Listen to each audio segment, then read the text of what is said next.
26. Say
Number 90.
In the former, he writes letters to his cousin.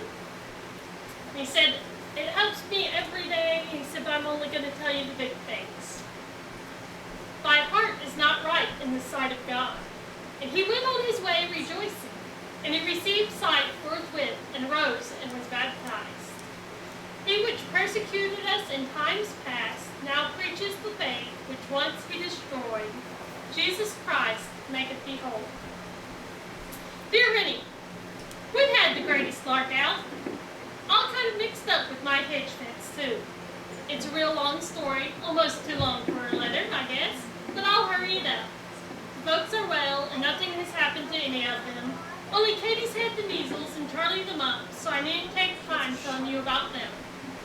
You see, the other day, it was the 1st of April, and we boys had been planning a joke on Alvin Burke. He's a boy in our school who works for his board down at the factory boarding house.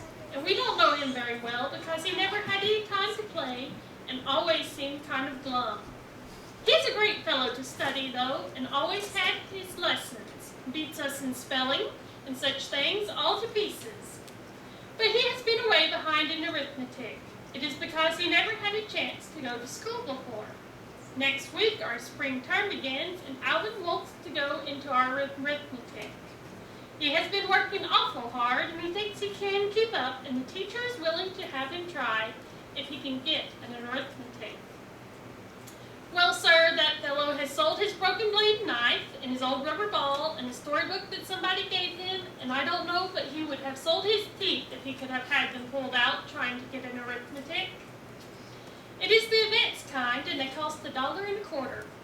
It seems so funny to us boys to see him dig in that we nicknamed him Riffy. That's short, you see, for arithmetic. And about a week before April Fool, we got up the notion. At Freehold's store, they have odd little tin boxes that look exactly like a book.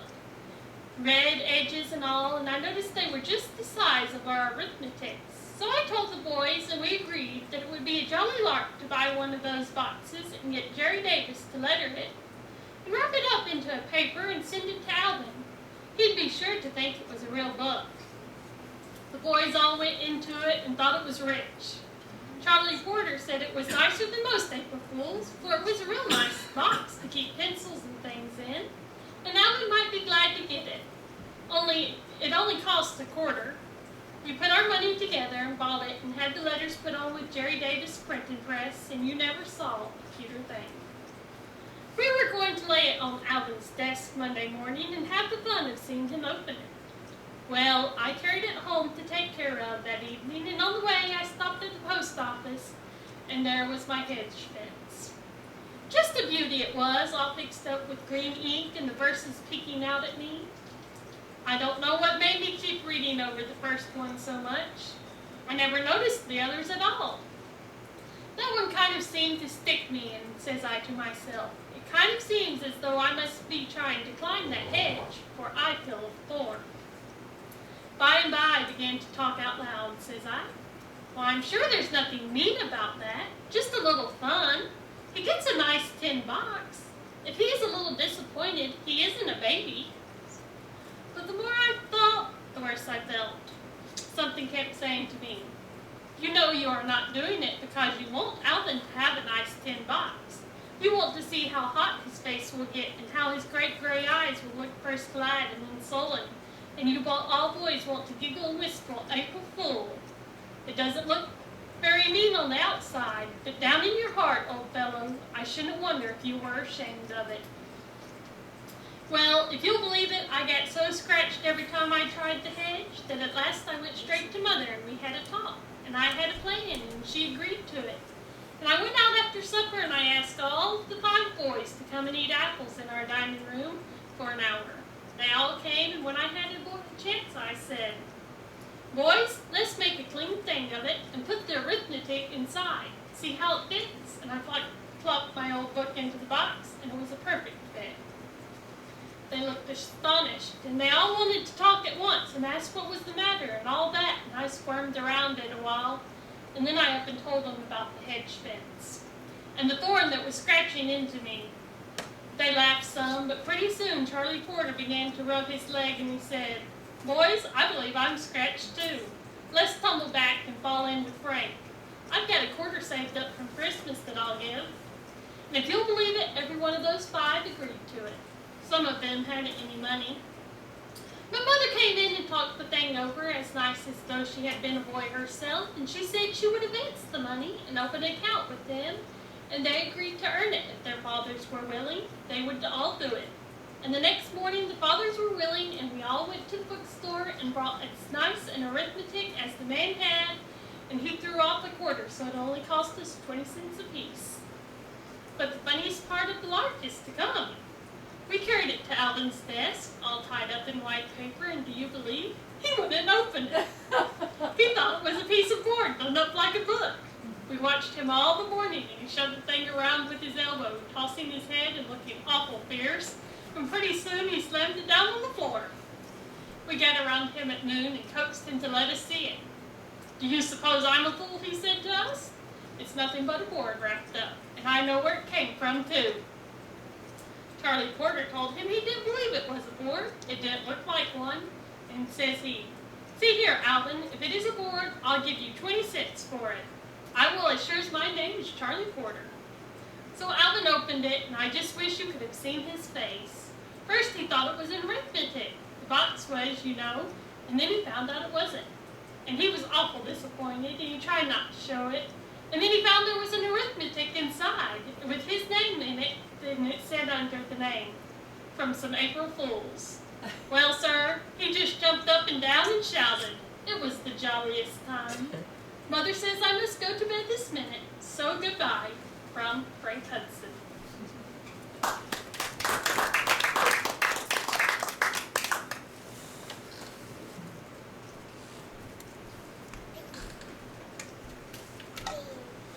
And now is he will play what God has laid on his heart, we'll have Pastor Ramsey. Okay. All right. It's nice to be back here again. I remember the first time we came here, this place was packed out, and I was scared to death. Y'all have been good to me all through the years, and I appreciate that.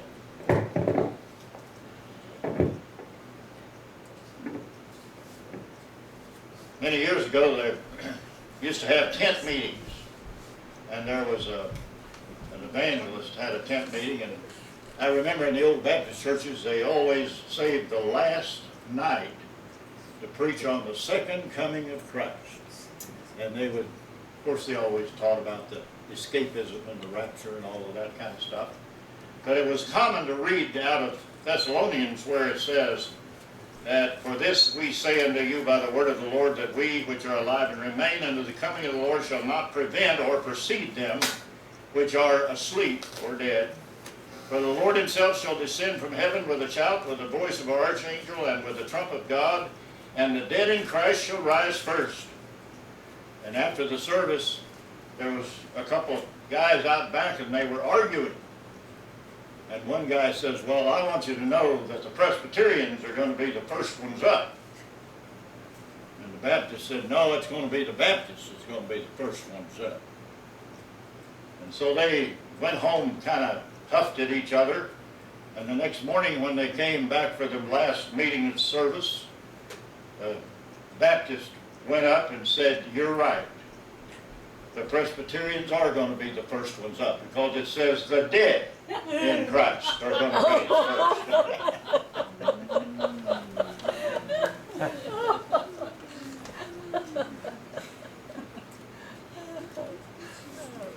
We had a great meeting in Tulsa, and we're looking to enjoy ourselves here.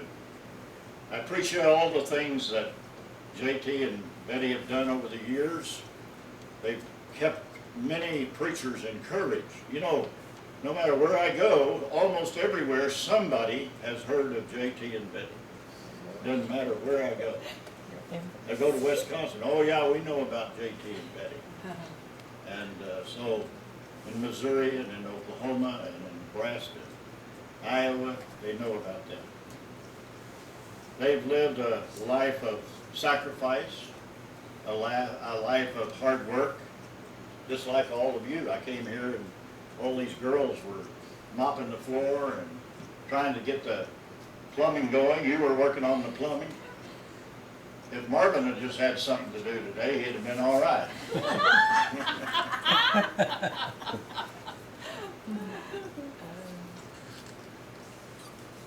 I'm going to speak to you tonight about a subject which I know you folks know about, but not many people do.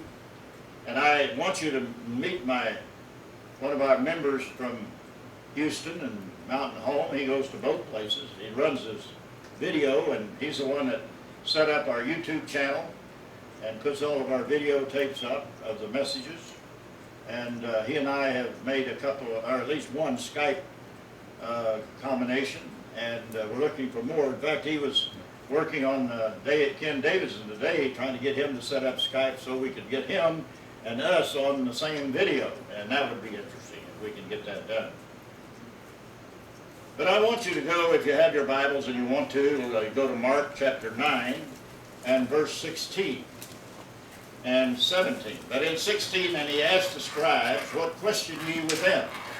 And one of the multitude answered and said, Master, I have brought unto thee my son, which hath a dumb spirit."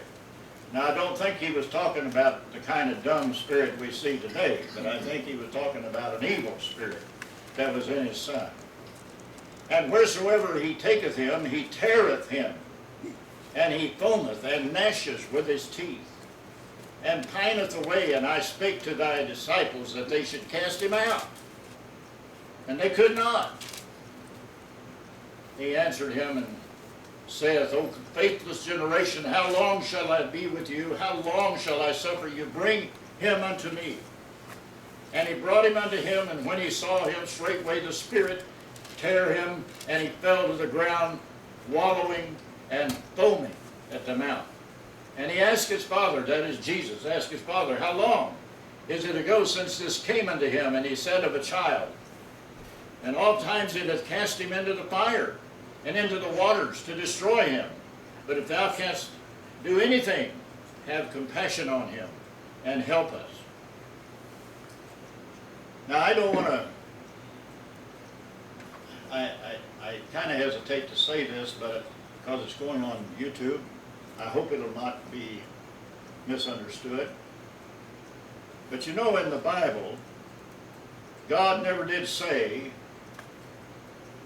they have hypertension. He never did say they have autism. He never did say they have that up and down disease, whatever they call it, bipolar. They didn't even call it bipolar when I was a kid. They called it manic depressive. Jesus never did say that. He said you're filled with an evil spirit. And that's what this is. This evil spirit is throwing this boy in the fire and in the water and causing him to foam at the mouth, trying to kill him. And this father asked the disciples, would you cast this demon out? And they couldn't. And it took him to Jesus. And Jesus said unto him, the Father, and said, if thou canst believe, all things are possible to him that believeth.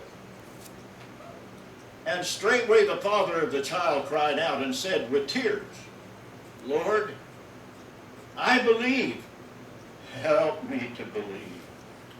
He was saying, I want to believe, I do believe the best I can, but help me believe is enough. Help me to believe enough.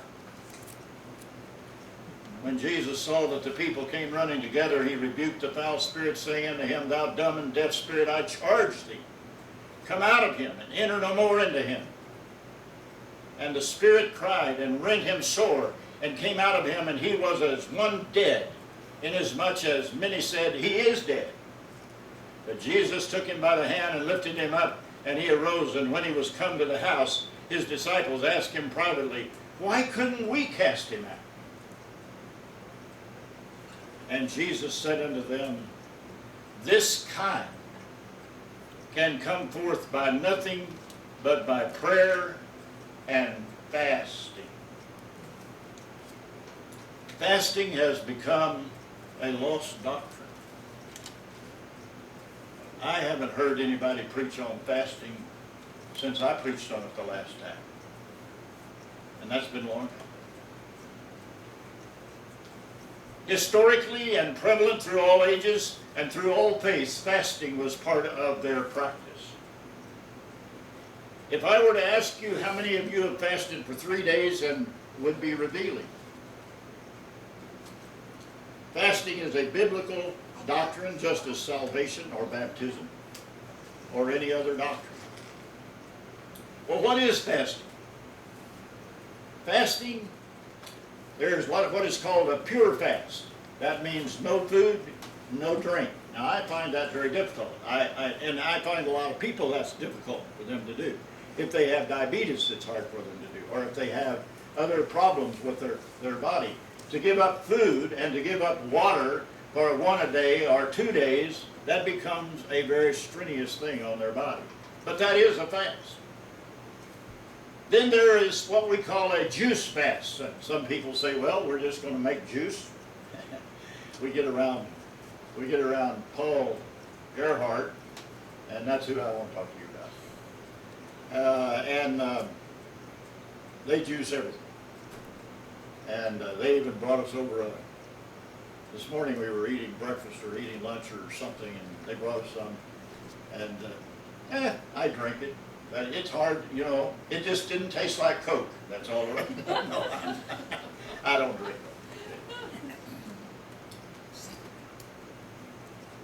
But then there's those who drink distilled water. Did you know that there's also in the Bible what is known as a sexual fast? Over in Corinthians, Paul said, for a man not to defraud his wife, except by agreement for prayer and fasting. and come together soon, lest the devil tempt them to do wrong. There are biblical examples of fasting. Moses was the first one mentioned in the Bible in Exodus 24:18, and Moses went into the midst of the cloud and got him up in the mount, and Moses was in the mount 40 days and 40 nights without anything to eat or drink, as far as we know, unless God provided it. Elijah spent 40 days and 40 nights in 1 Kings 19:8, and he arose and did eat and drink and went in the strength of that meat 40 days and 40 nights unto Horeb, the mount of God. The mountain of God. There we talk about Brother Ewing. He's done a lot of work on the mountain of God. You have to talk to him sometime. Go to his website, angloisrael.com. David prayed for his dying child. In 2 Samuel 12:16, David therefore besought God for the child, and David fasted, and went in and lay all night upon the earth. And the elders of his house arose and went to him to raise him up from the earth, but he would not, neither did he eat bread with them. He was praying and fasting. And it came to pass on the 7th day, he fasted 7 days, that the child died. And the servants of David feared to tell him that the child was dead. For they said, Behold, while the child was yet alive, we spake unto him, and he would not hearken unto our voice. How will he then vex himself if we tell him the child is dead? His employees said, when we spoke to him and he was still alive, he was broken. How much more is he going to be broken if we tell him the child is dead? And of course, David was smart enough, he knew something was going on, and he said, Is the child dead? And they said, Yes. And he got up and washed himself and ate. And they said, Well, that's strange. When he was sick, you fasted. When he died, you get up like nothing's happened. He said, while he was still sick and living, who knew but what God might be gracious and forgive and heal? But now that he's gone, God has spoken. I can do nothing more. Smart man.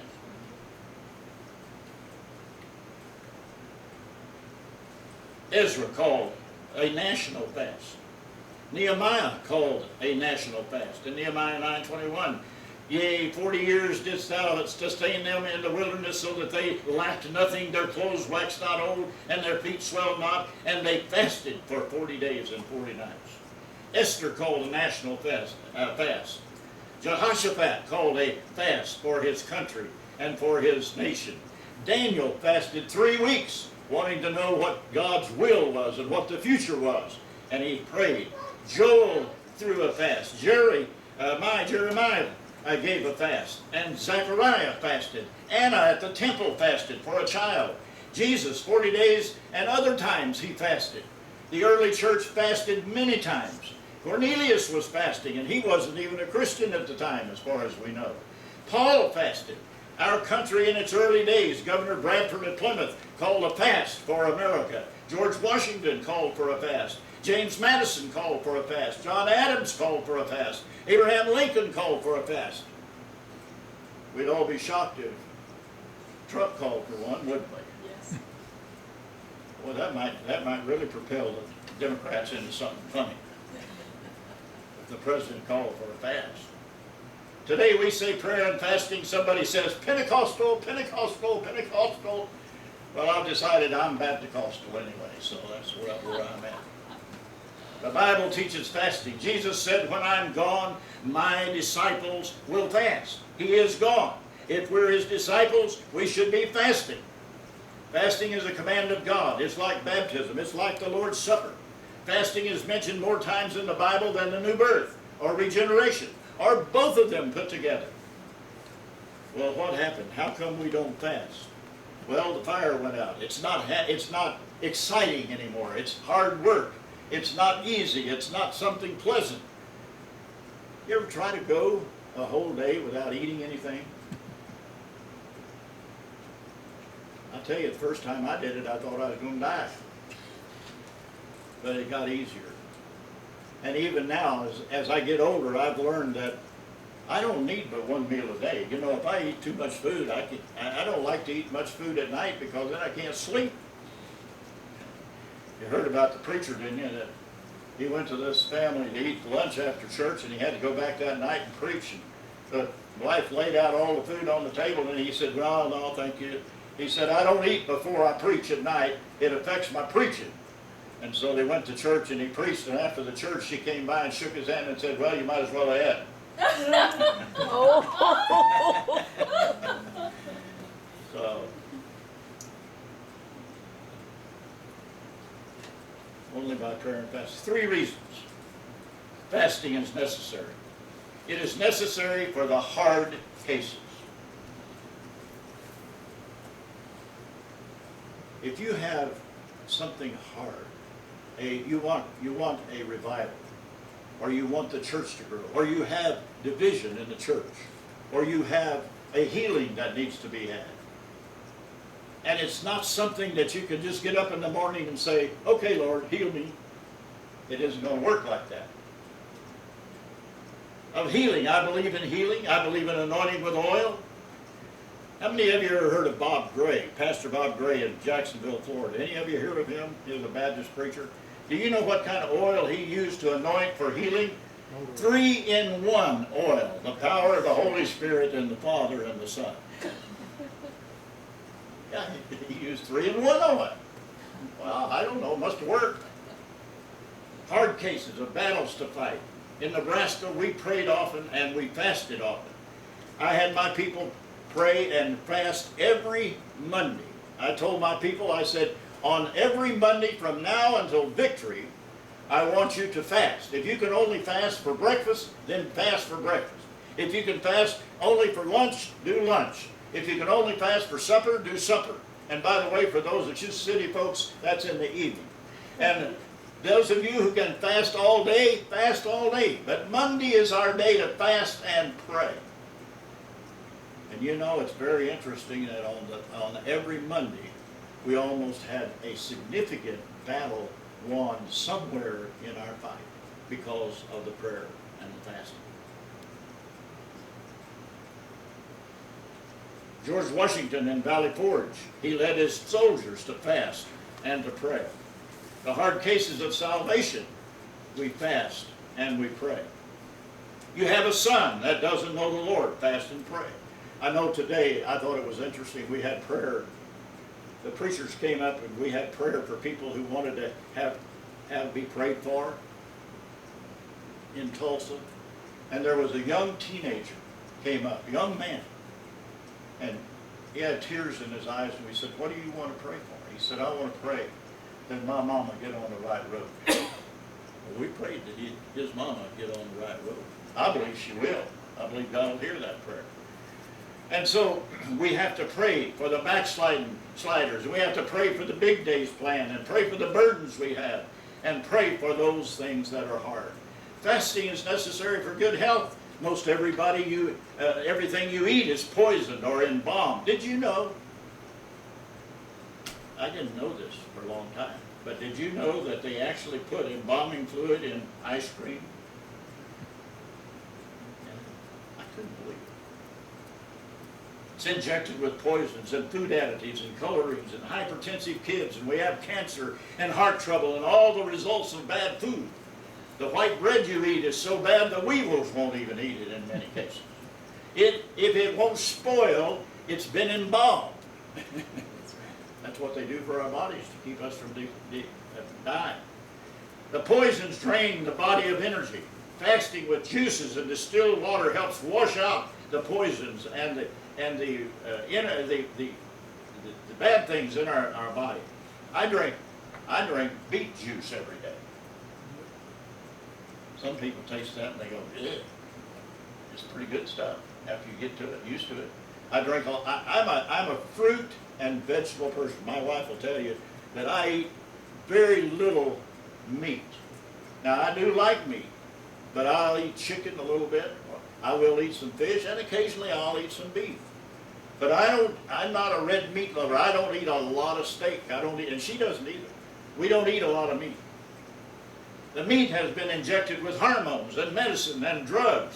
Our bodies get filled with these poisons and we lose our health.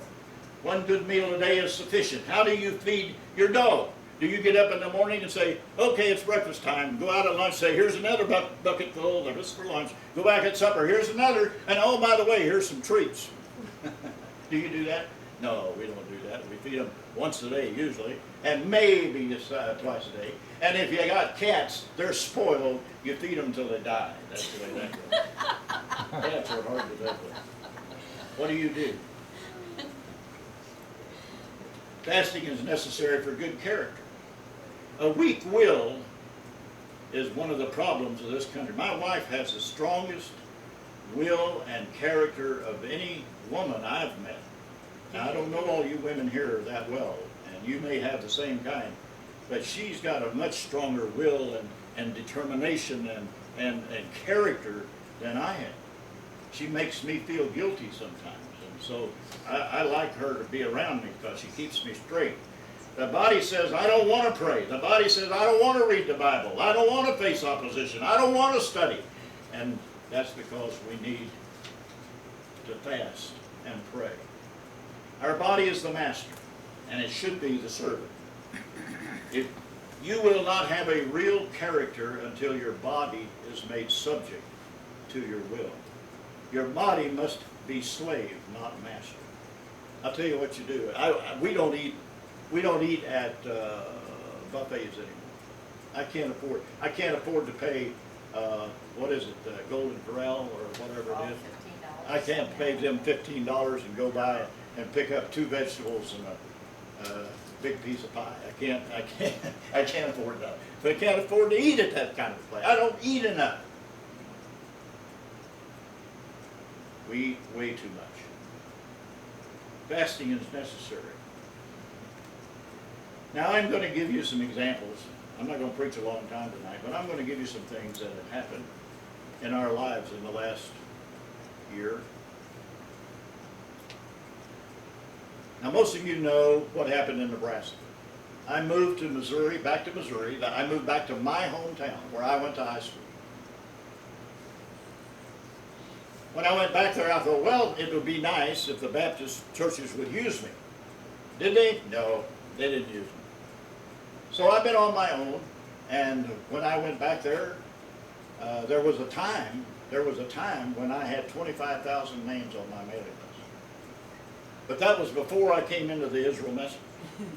And when I came into the Israel message, I lost 24,999 of them. No, I almost. I lost a bunch. And so I struggled. 30 years ago, I moved back to my hometown, where I went to high school, where I graduated. And my ministry didn't do that well. It was hard. It was very hard. I had to hold jobs at other places, work part-time, did work of my own. I even flipped houses in town and sold. And so I learned how to use a hammer and a saw and a measuring stick and work on things. When my wife wants me to work on something now, I just kind of mess it up real good so she won't ask me too often.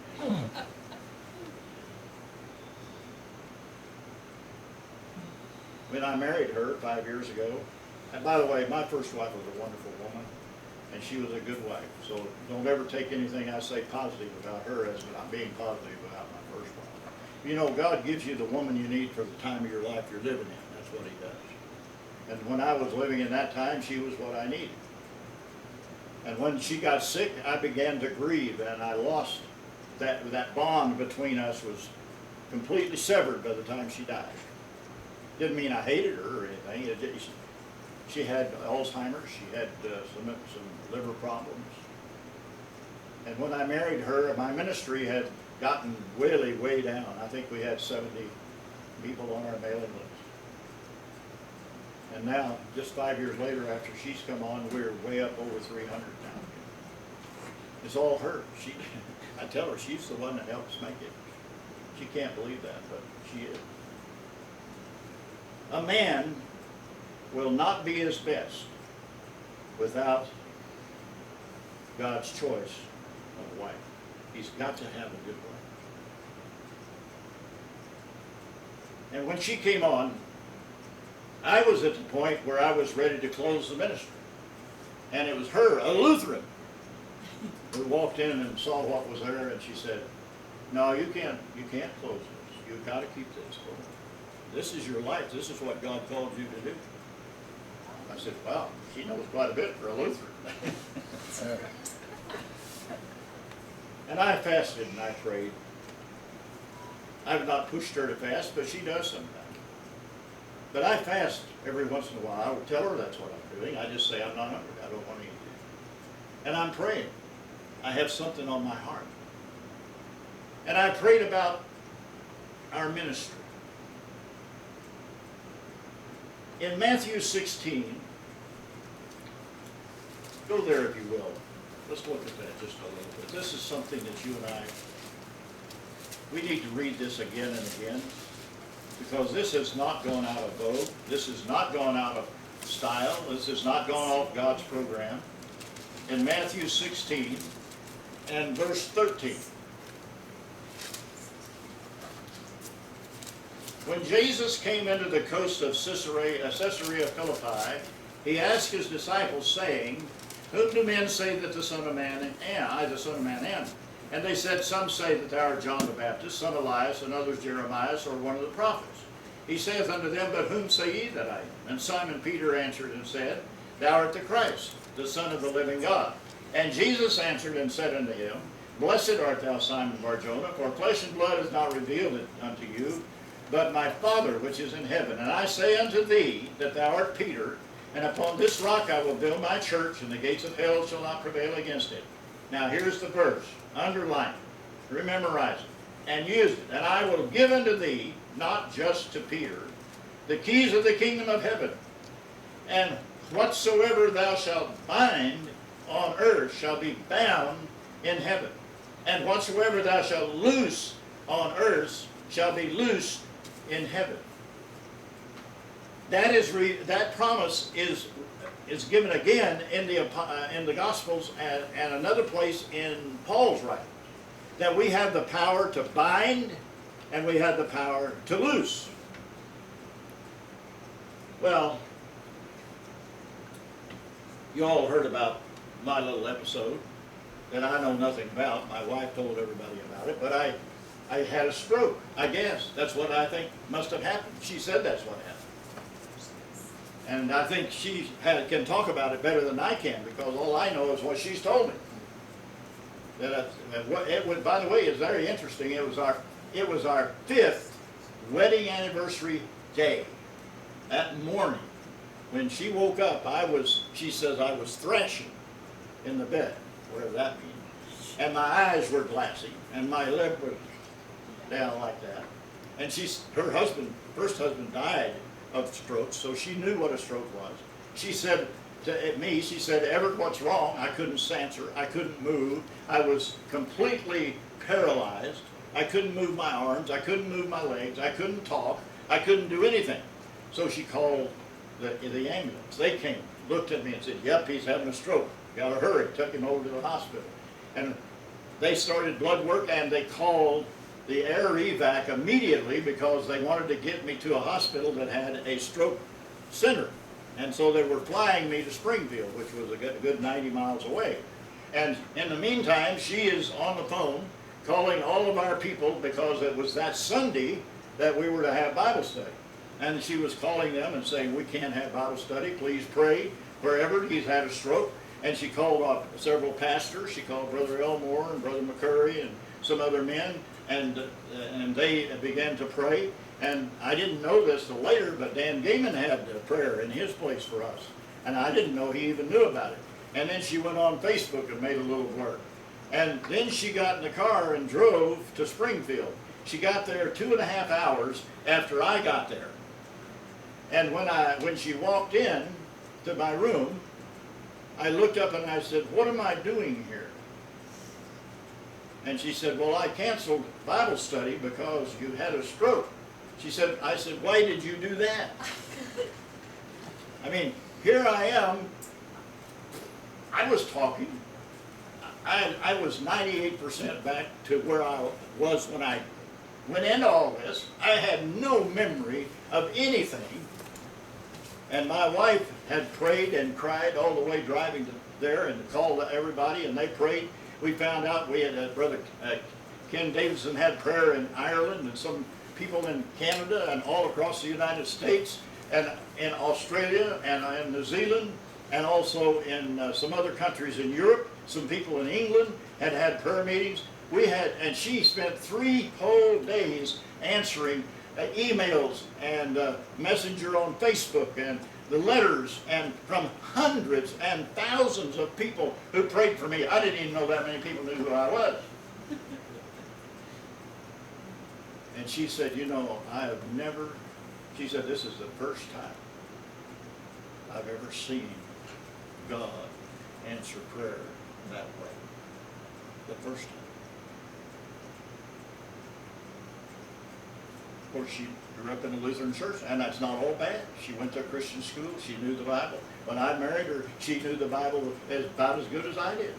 I was surprised. I mean, I married a Assembly of God girl the first time, and she knew very little Bible.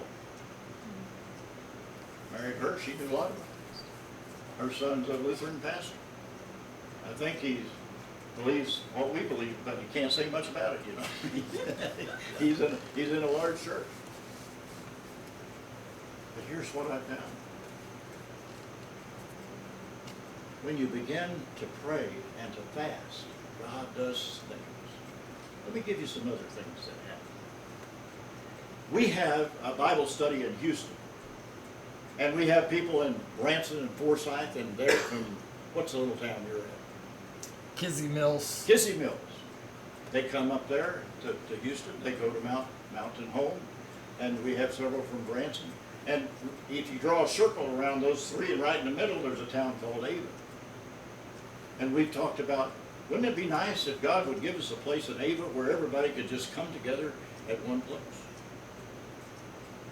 And you know, there was a guy that walked into my office, unbeknownst to me. He said he was on my mailing list several years ago, and he had a heart attack, and because I didn't hear from him for a long time, I dropped him because I thought he was dead.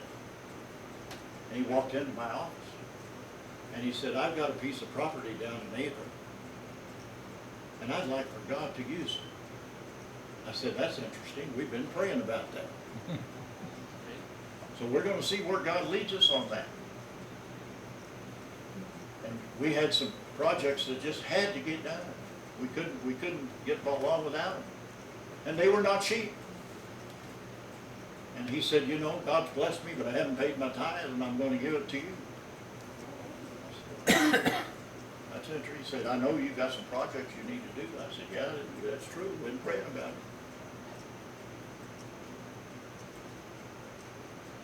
And then,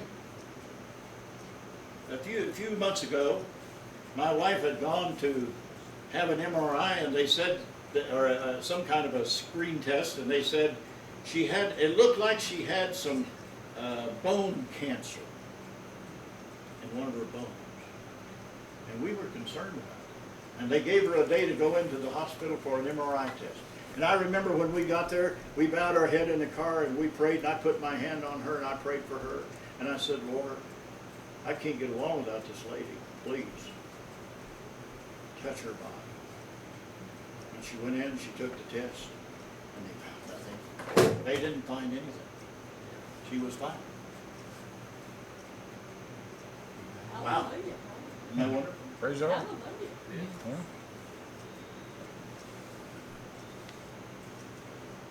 Then, down in Mountain Home, there's a nature path doctor.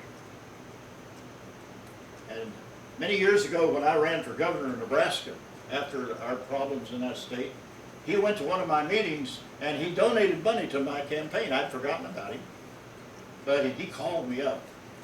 We got to know him. He called me the other day, and he said, Brother Ramsey, he said, you know that I've been sick for about a year, and I can't get well. He said, I don't know what it is, I can't get well. And he said, I've gone to the doctors, I've gone to nature paths, I've gone to a lot of things, and my business has fallen apart. My practice, I don't have enough people to come to pay the bills, and my car is broken down, and I don't have the money to fix it. And he said, now I've gone into the hospital and they've taken my gallbladder out. And now I've got a kidney problem and I've got a catheter in me and I've got to get rid of that. And he said, he said, we need some strong prayer. He said, I want you to come down here and pray some imprecatory prayers. I said, okay. And I said, I'll call some elders. And we came down there and we prayed. And we prayed, put our hands on, my wife and I, and 3 elders, and his wife. We were all there, and we prayed that the Lord would heal him, that the Lord would give him financial stability and increase the people coming to his practice, and they would get some money for his practice, and that he could get his car fixed. That was on Saturday. And the next Tuesday he called me and he says, you know, I'm getting better, I feel better. And he says, you know, I don't know what's happened, but he said, we're getting so many calls for people to come see us at our practice, we can't handle them all. I'm down there full time, my wife's full time, and we can't answer all the calls. I don't know how we're going to take care of everybody. And said, not only that, there was a guy gave me enough money to fix my car, and it's running good. And he said, I got a call from somebody in Canada. I don't even know who he is, but he said he wanted to talk to me because he was in the business of financing medical offices. Woo! Hallelujah. Praise the Lord.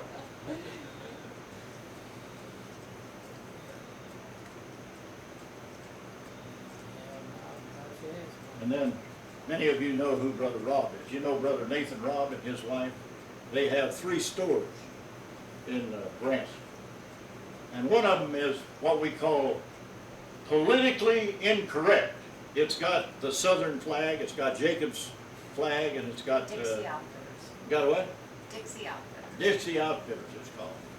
It's got all kinds of things that the people on the right, the left side don't like. They've got 2 other stores, and the Lord's blessed them. They've done well. But all of a sudden, you know the Democrats and the left have been stirring up trouble, and so they started everywhere picking on people like the Robs. And so they were getting calls saying, we're going to kill your wife. We're going to kill your kids. We're going to burn your stores. We're going to beat up on your employees. We're going to burn up your trucks. Or we're going to write nasty things about you on Facebook, which they did. And they came to a Bible study and they said, Pastor, we got a problem. Would you have imprecatory prayers? Could we have prayer today that God would intervene? Because we're becoming disturbed. We don't know how serious these people are. And so we had a prayer. And we asked God to bind the enemy and to cast him out. Just like we asked when we prayed for Dr. Lewis, that God would bind the sickness and throw it out. And that he would be a shield to the Robs, that he would put his arms around them and protect them. And we just saw this yesterday, but we had seen them earlier. And they said, you know, from that day to this, there's never been one phone call, not one thing has been written, not one other threat has ever been made. It just stopped dead cold. Hey folks, that's not me. That's not me. That's God. That's God's power. That's not my power. I don't have that power. I only have whatever God gives me. That's all I have. But God knows, and He is in the middle of everything.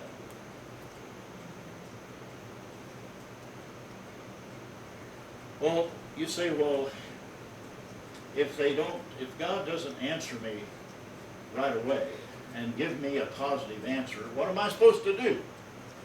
Just keep on asking. Just keep on begging. Just keep on knocking. You know, the Lord said that there was a judge, and this woman kept coming around, and she would knock on the door and say, Judge, I need you to intervene on my behalf because there are people who are bothering me. And he said, go away, I haven't got time. And she would wait in the alley, and she'd knock on the car door, and she'd go everywhere he was, and he couldn't eat a sandwich, he couldn't drink a cup of coffee, he couldn't have a meeting with anybody, he couldn't sleep at night. She was there. Well, one judge, I want you to intervene for me. And God said, if he, a wicked judge, will intervene for her, how much more will I intervene for you? But you got to keep on knocking. and keep on asking. And my wife has had a little eye problem. Of course, she's had a shoulder problem. You know, she had an artificial knee put in before she met me. And then afterwards she had a sciatic nerve problem, and they put 3 titanium pins in her hip. And now they've put in what's a titanium reverse shoulder.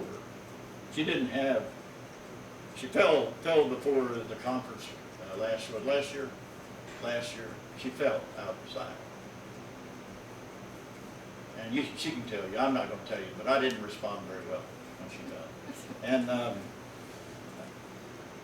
she started hurting in her shoulder. And she had just finished a year's worth of what they call radial burn in her back to get rid of pain and arthritis pain. And the last one they did up at her neck, something went wrong and she had terrible pain. And they couldn't get it stopped. And she had this pain in her arm, and she went to see the doctor, the top dog. The downward dog said, well, everything's okay, we didn't do anything wrong. But the top dog looked at the same MRI and said, they chipped your bone, and they put bone on top of your nerve, and you got pain. I can fix that. That's what he said. I can fix that.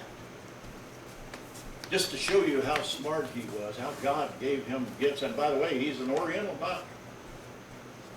He's a Korean. He put her hand out like this, and he said, do these hurt? These 2 fingers hurt? He said, no, just this one. He said, do these 2 hurt? He said, no, this one. He said, these 2 hurt? Yeah. He said, this one is your neck, but this one's your shoulder. He said, I can fix your neck, but we don't know what's wrong with your shoulder. You're going to have to go see somebody else to get that taken care of.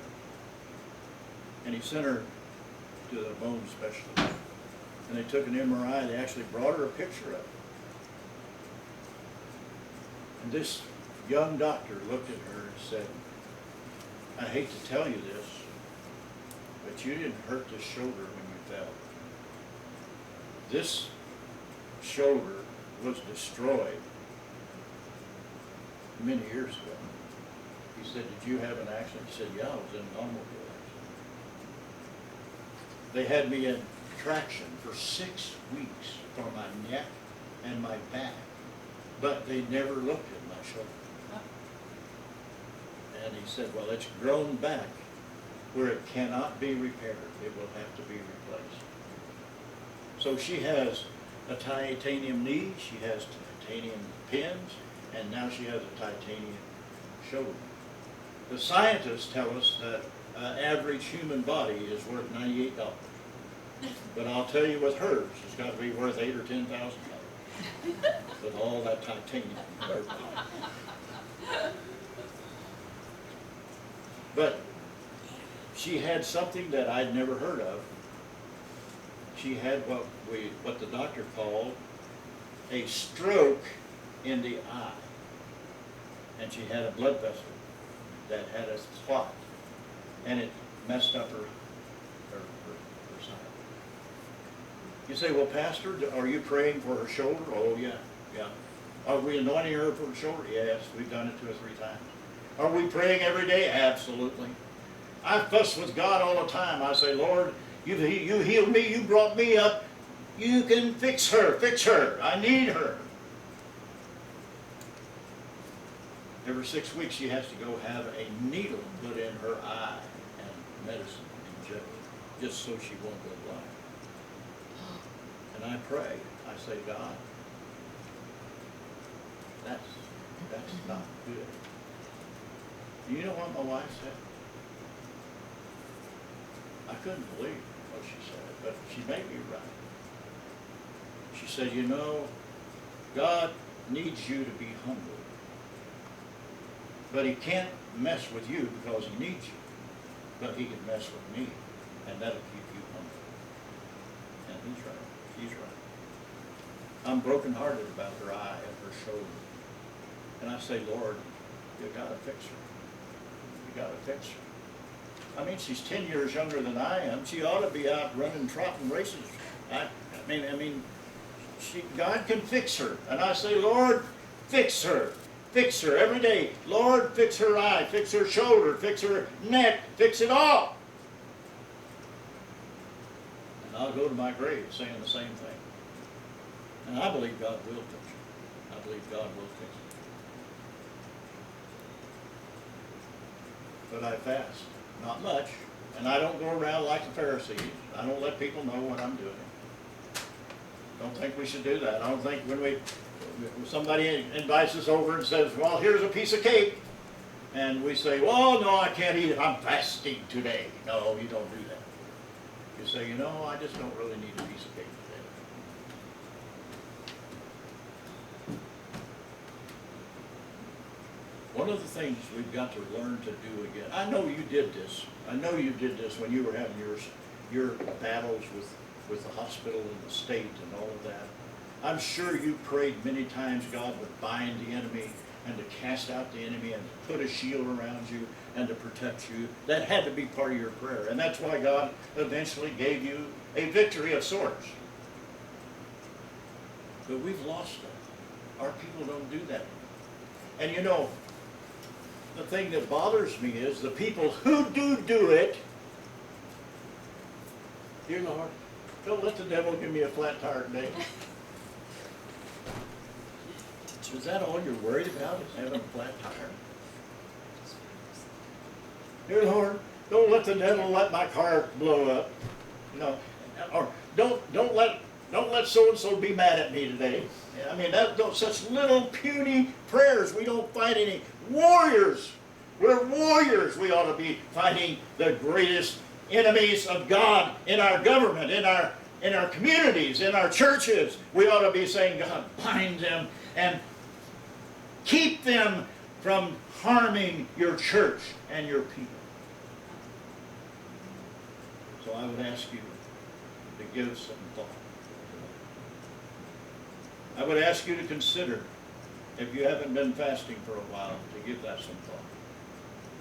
You say, well, I don't know what I'd fast about. Well, don't fast if you don't have something to fast about. But if you can't find anything to fast about, you write me. I'll give you about 16 or 17 things. Father, thank you for the time together. Thank you for people who love you and want to serve you. And I pray, Father, that you give us rest tonight and bring us together again tomorrow. And may we always be ready to learn from your word. In Jesus' name. Amen. Bless you.